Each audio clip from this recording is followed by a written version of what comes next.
In this video, let's go over how to write the description for your Fiverr gig. So when you edit or create your gig, right here on this tab, you have description and FAQ, and it's going to take you to your description. As you can see, you have up to 1200 characters in which to write your description. What you want to do is establish your credibility, talk about the benefits of what people will get and how the gig works. So let's go over it.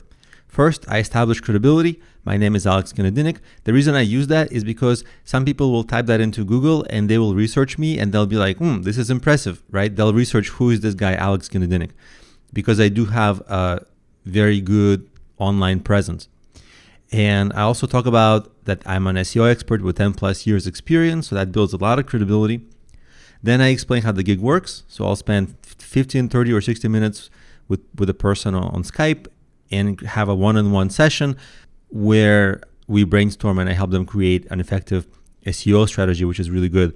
And then for the next kind of 2 sentences or 2 paragraphs, I go on and talk about how exactly it works so there's no confusion.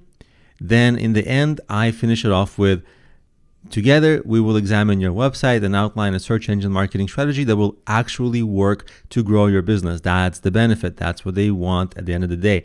They don't really care about the details, the links, the content, the whatever. They just want to grow their business. And that's the promise. So these 3 elements should be present in your gig description.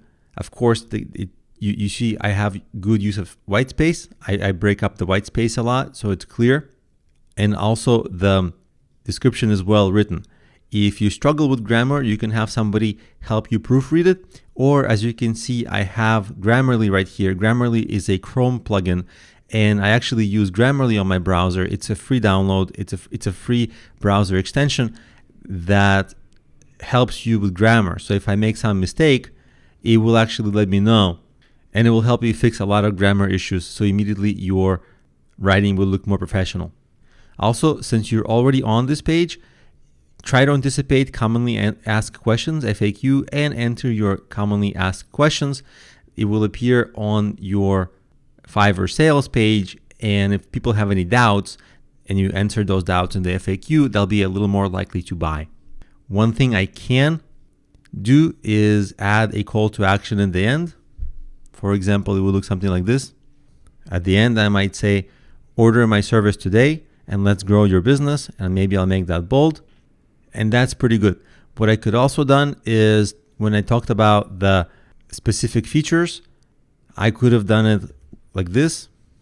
You see, instead of having a comma separated list, I created a bullet point list. So it's just going to be easier on the eyes for people. And I'll go and save that. And that's what you can do as well. Just have that similar structure. Don't forget credibility, clarity, call to action, and most importantly, the benefit people are after. And also make sure they understand how the service works, so there is no confusion when they buy it.